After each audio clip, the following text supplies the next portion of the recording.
Stage ઉપર ગાવું, આટલા લોકોની સામે ગાવું અને ગરબા ગાવા એ એટલું સિમ્પલ નથી. તમે એક બહુ મોટા ઓર્ગેનાઇઝેશનનો પાર્ટ હતા, યુનાઇટેડ વેનો, અને ત્યાં you got a great recognisation કે ફેમ જે હોય યસ. તો એ તમારા માટે સ્ટાર્ટિંગમાં કેવું હતું?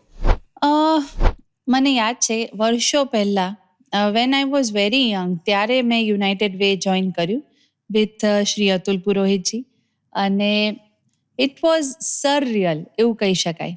મને યાદ છે કે જ્યારે મેં ઓડિશન આપ્યું એમની સાથે અને મને સિલેક્ટ કરી અને મને એવું કીધું કે તારે એક લીડ ગરબો ગાવાનો છે, આખા 3 કલાકમાં તારે એક લીડ ગરબો ગાવાનો છે જે 3 મિનિટનો છે. તો મને એવું લાગ્યું કે આ તો કેટલી નાની વાત છે કે હા ઠીક છે, 3 મિનિટનો ગરબો ગાઓ એ તો બહુ સિમ્પલ વાત છે, ગાઈ શકાય, એમાં કઈ મોટી વાત નથી.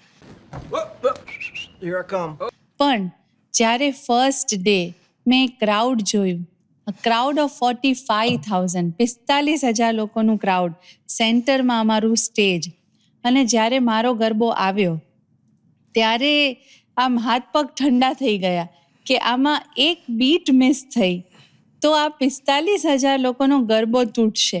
અને it was a big thing. એટલે ત્યારે મને રિયલાઇઝ થયું કે સ્ટેજ ઉપર ગાવું, આટલા લોકોની સામે ગાવું અને ગરબા ગાવા એ એટલું સિમ્પલ નથી.